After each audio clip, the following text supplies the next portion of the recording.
Boa noite a todos. Que os benfeitores espirituais nos amparem neste momento para que possamos fazer a nossa reflexão. E a reflexão de hoje, ela tem como tema Franciscos, Apóstolos do Bem. E nós vamos iniciar as nossas reflexões com as lições para o nosso aprendizado de 3 Franciscos. 2 já desencarnados, que é Francisco de Assis, Francisco Cândido Xavier e o encarnado, o Papa Francisco. Então, inicialmente, vamos fazer uma reflexão sobre São Francisco de Assis. Francisco de Assis é o protetor dos animais, e todos nós sabemos disso. Mas também é o padroeiro da ecologia. Então é um espírito que, na sua encarnação, trabalhou o amor não só pelos seres humanos, mas também pelos animais e pela natureza. Francisco de Assis foi um frade católico italiano que nasceu rico, mas voltou-se para uma vida religiosa na pobreza, trabalhando a pobreza e a humildade. E com esse conceito de trabalho na pobreza e na humildade, ele fundou a chamada Ordem dos Franciscanos. E nessa Ordem dos Franciscanos, ele começou a trabalhar uma forma diferente à época, 1220, imagine, 1220, com todo aquele poder da Igreja Católica. Ele começa a trabalhar fazendo as seguintes posições. Primeiro, não fazer religião de mosteiros, mas sim fazer religião na rua, com o povo, com as pessoas. Assim era a crença dele, trabalhar com o povo. Não é? E a outra coisa muito interessante também é que ele desenvolveu um processo de pregação itinerante. Caminhar, caminhar, caminhar e divulgar. Caminhar e divulgar. Então ele estava sempre com o povo, sempre com as pessoas, comunicando, não só no mosteiro. Então veja que esse é um trabalho fantástico. Muda o conceito. Então ele estava transformando todo o processo de relação com Jesus, com Deus. Então é importante esse conceito. Simplicidade com o próximo. Então, entender a necessidade do outro. E mais, ele deixou uma frase muito marcante, que eu encontrei. Comece fazendo o que é necessário. Depois, o que é possível. E, de repente, você estará fazendo o impossível. Veja que é uma frase de 826 anos, mais ou menos. 862 anos, por aí. Deixa eu ver o número melhor aqui. 822 anos mesmo. Nesses 822 anos atrás, ele coloca uma frase tão linda como essa. Uma frase que motiva. Uma frase que mostra a necessidade do indivíduo caminhar, progredir, evoluir. Ele mostra também a fé. Ele mostra a força da vontade da pessoa envolvida naquele processo. Também obriga o indivíduo a se conhecer a si mesmo.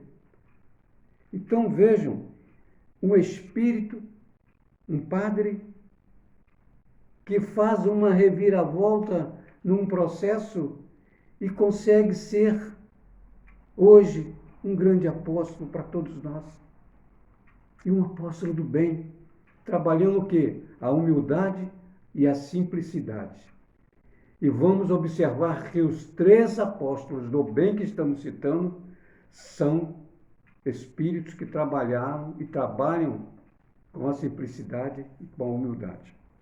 Então esse é o Francisco de Assis, o protetor dos animais e o padroeiro da ecologia. Um rico que trabalhou toda a sua carreira religiosa, as verdades de Jesus, andando como Jesus andou, enfrentando chuva, sol, calor, né, com o povo.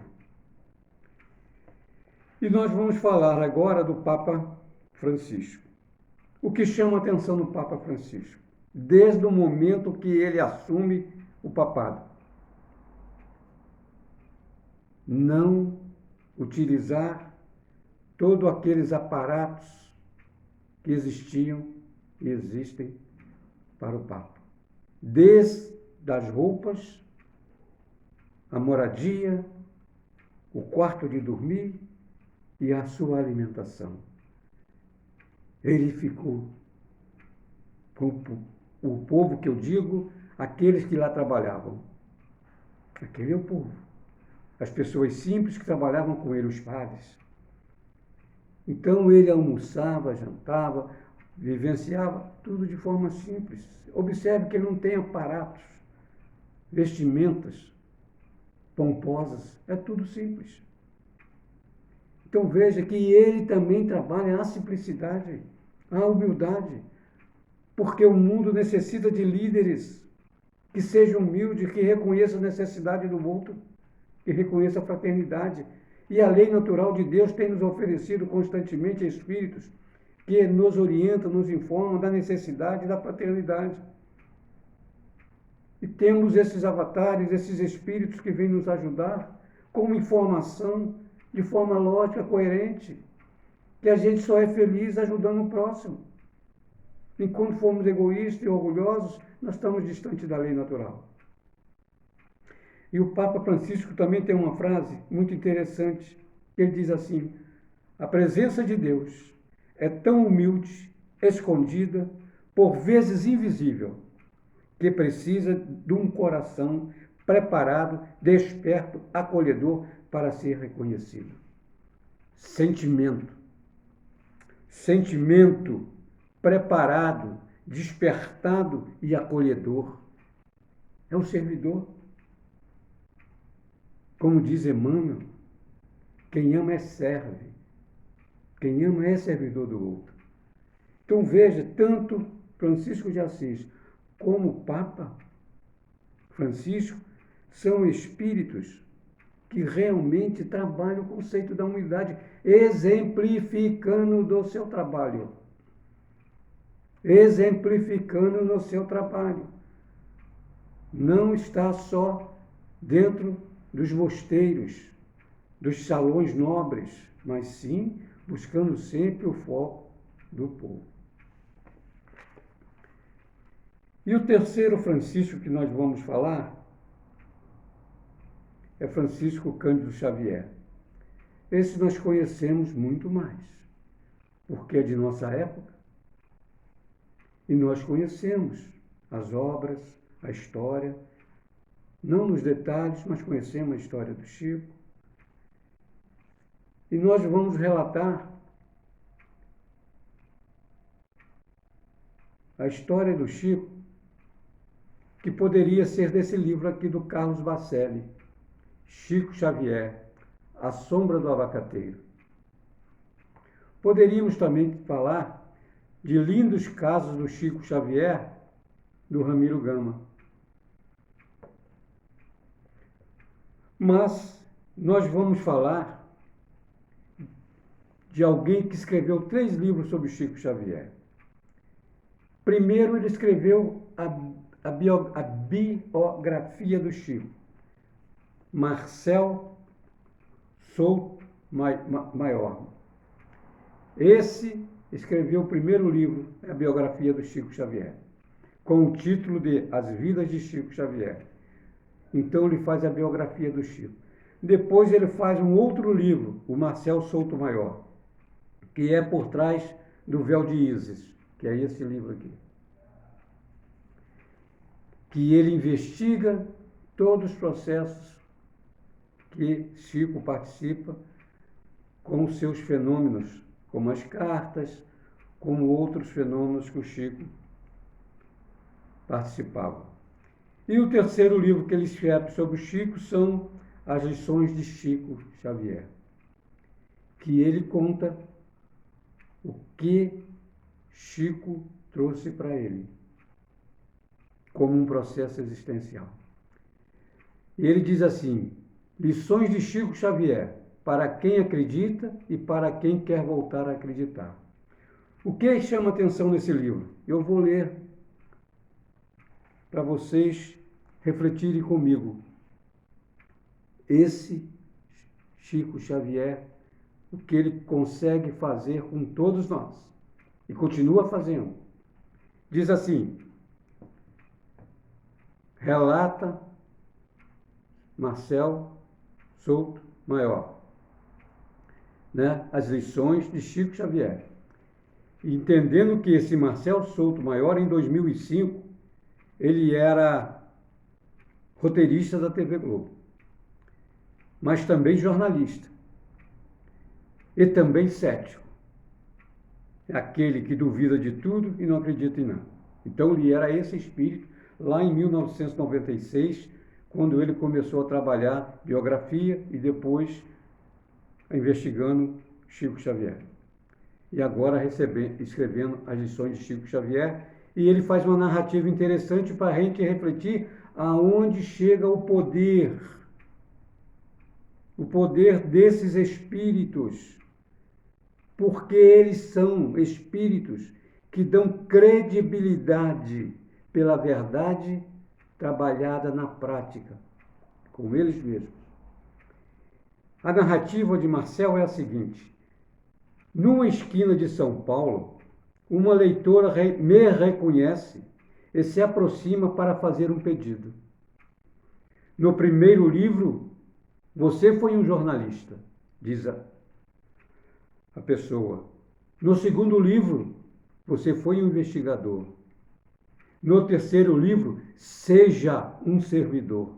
Assim falou aquela senhora que o encontrou na esquina de São Paulo. O quê? Ela entendeu que no primeiro ele foi jornalista, no segundo ele foi um investigador, e que nesse livro que ele está escrevendo seria um servidor, e é o que ele faz.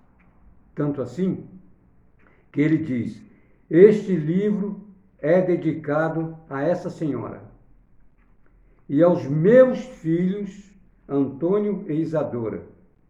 Agora olha o que ele narra: que eu espero encontre daqui a alguns anos caminhos e respostas nestas páginas. Lições de Chico Xavier. O cético já deixa essa mensagem para os filhos. E ele faz o primeiro relato, que é o que nós vamos refletir. Ele fala sobre existe vida depois da morte. E ele traz um relato que nós vamos refletir. Nos últimos 3 anos, percorri todo o Brasil para realizar palestras sobre Chico Xavier e divulgar as vidas de Chico Xavier e Por Trás do Véu de Ísis, os 2 livros anteriores dele. De vez em quando, durante as viagens, eu me perguntava: o que eu estava fazendo ali tão longe da minha família, falando de alguém tão distante da minha própria história, da minha formação e da minha realidade? Ele está falando do Chico. As respostas vinham quando as pessoas se aproximavam com um desabafo, com um pedido de socorro, com um gesto de carinho, ou com críticas e cobranças também. Aí ele identificava o porquê. Minha vida, de repente, se misturou com a vida de Chico Xavier. Eu experimentei nos últimos anos alguns lampejos e faíscas das emoções desencontradas, dúvidas e paixões provocadas por ele, nas pessoas e nele também. Muita gente se aproximou de mim, diz ele, em busca de socorro, olha só, como se o Chico estivesse perto.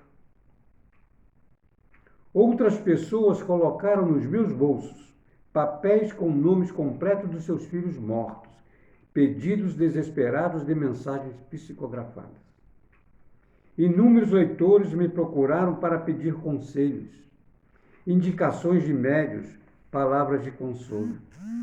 Olha o que o Chico fez na vida dele. Para reflexão nossa. O que a doutrina espírita está fazendo na nossa vida. E não adiantava, aliás, não adianta eu repetir a mesma ladainha. Não sou espírita, não tenho fé consolidada, sou um jornalista marcado por um defeito de fabricação, de duvidar sempre. Deixo aqui por escrita essas vãs palavras. Quais as principais lições deixadas por Chico? O que mais me marcou? O que aprendi com a vida e a obra dele? E hoje sou menos cético. Tudo é uma pergunta que ele fazia a si mesmo. Então, todas essas respostas estão aqui no livro. E eu vou trazer a primeira resposta para ele. Da influência, da importância desses apóstolos do bem nas nossas vidas. Então, nós vamos estar falando mais do Chico, porque o Chico é o momento nosso. Mas não podemos deixar de falar no Papa Francisco, nem em Francisco de Assis, que são espíritos que ao seu tempo está fazendo aquilo que compete na sua missão reencarnatória. É ler um pouquinho sobre a vida de Francisco de Assis e sobre a vida do Papa do Papa Francisco, nós vamos ver que eles foram, desde pequeno, orientados para que o caminho fosse esse. Desperta no espírito a necessidade da missão. Então, olha só, o título é Eu Ia Me Matar. Então, conta ele. Calor é insuportável dentro da caixa de ferro. Uma sala de metal quase sufocante quanto um container, que é aquele depósito metálico que as pessoas transportam cargas.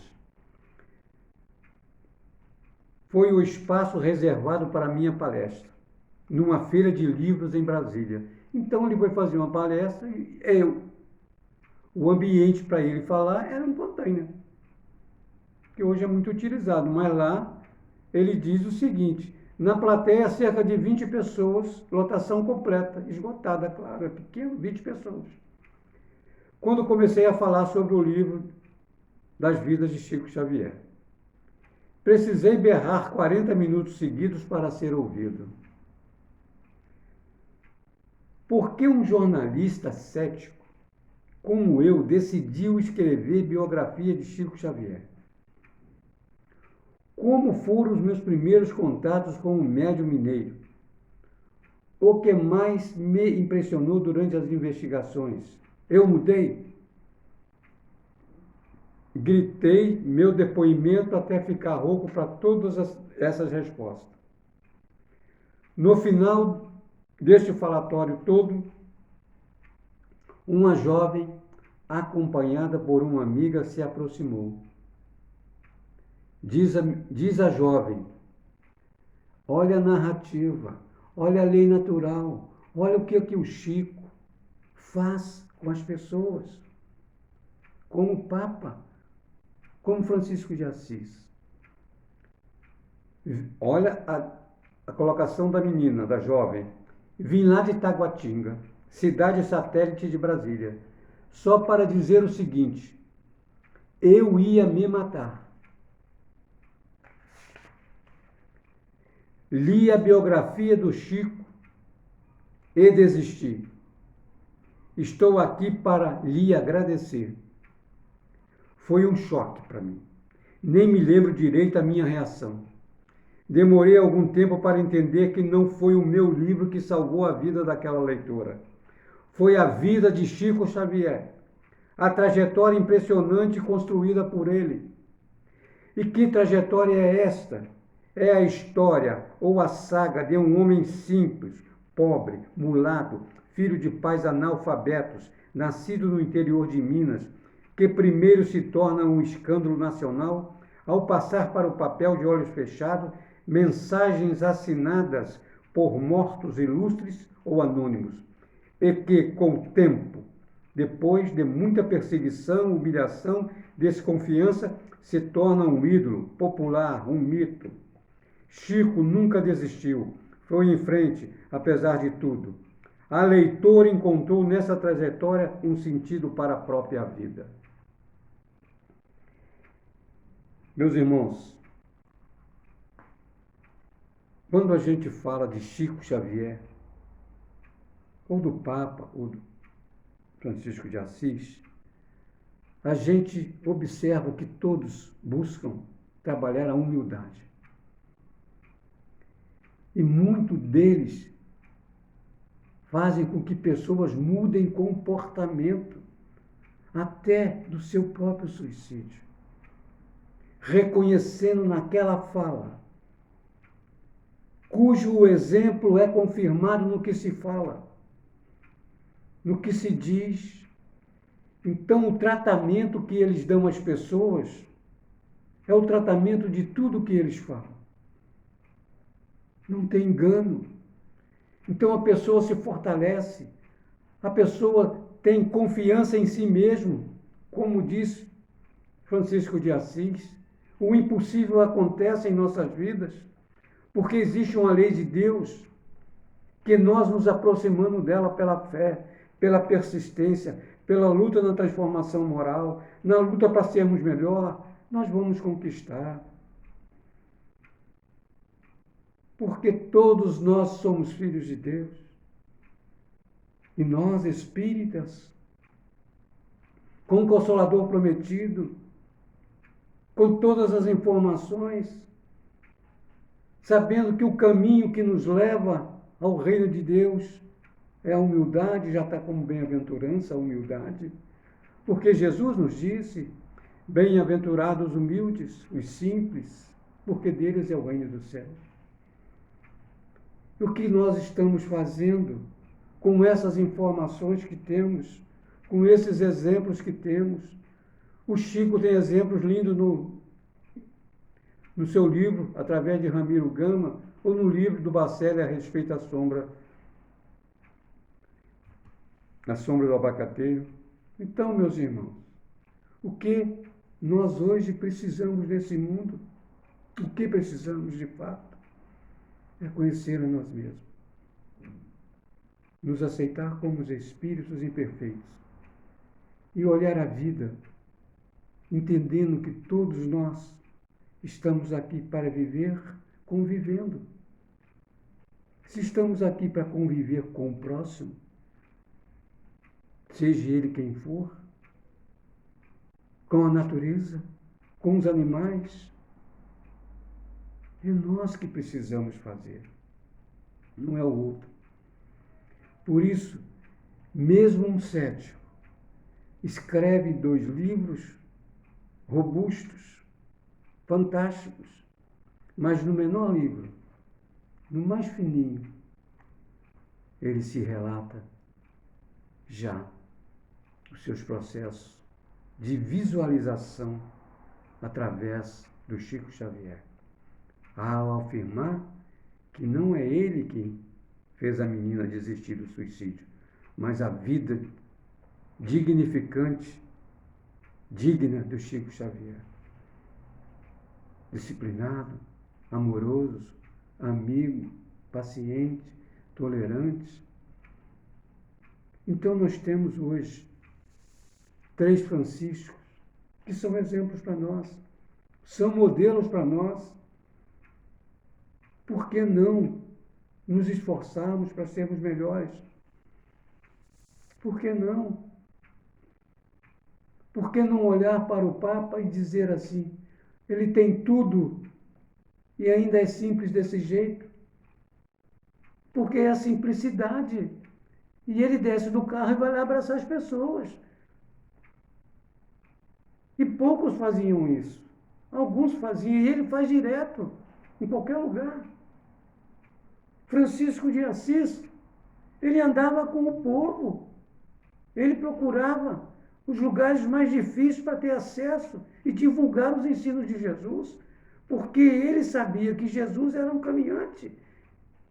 Não ficava na sua cabana esperando e orando, não. Jesus ia para o povo, com o povo, dizendo a ele: amai a Deus sobre todas as coisas e o próximo como a ti mesmo. E hoje nós não fazemos isso ainda. E temos um Chico, temos um Papa, temos Francisco de Assis e tantos outros. O que a humanidade ainda espera para ela mudar, para ela ser diferente? Quantos apóstolos do bem já passaram pela terra? Desde a época de Jesus. Em todos os países. Em todos os países. Portanto, fica a reflexão. O que nós estamos trabalhando em nós mesmos com a doutrina espírita? Com os ensinamentos do Chico, com os ensinamentos do Papa Francisco, com os ensinamentos de Francisco de Assis. O que estamos trabalhando em nós, à luz do Consolador prometido? Essa é a nossa luta. É trabalhar sentimento para que nós possamos realmente crescer. Porque aqui nasce tudo. Para o pensar e para o agir. E nós não somos vigilantes ainda, mas podemos ser. Então, que nós possamos refletir muito a respeito do nosso comportamento com a informação, com o conhecimento que nós já temos. Para que não venhamos depois reclamar: ah, não tive oportunidade. Ah, estava difícil. Eu não tinha tempo. Isso, aquilo. Todos eles cumpriram a sua missão. Cada um que cumpra a sua. Porque nós somos responsáveis por nós mesmos. Todos nós, quanto mais sabemos, nós vamos ficar sabendo que menos nós sabemos. Então, procuremos todos nós, todos nós, buscar o conhecimento cada vez mais de nós mesmos, para que possamos nos entender e que possamos também sermos melhores. Como questiona Kardec, o meio prático e eficaz de domar as nossas tendências negativas e nocivas ao nosso progresso, os Espíritos respondem que é conhecendo-te a ti mesmo. Então, que nós possamos desenvolver em nós mesmos essa luta, olhando-nos cada vez mais em direção à lei natural, em direção aos ensinos do Consolador prometido. Fiquem com Deus, que Jesus ampare a todos nós, nossos familiares, amigos, companheiros e os não amigos, seja eles encarnados ou desencarnados. Que todos nós agradecemos desse momento e que Jesus ampare, agora e sempre, toda a humanidade. Que assim seja.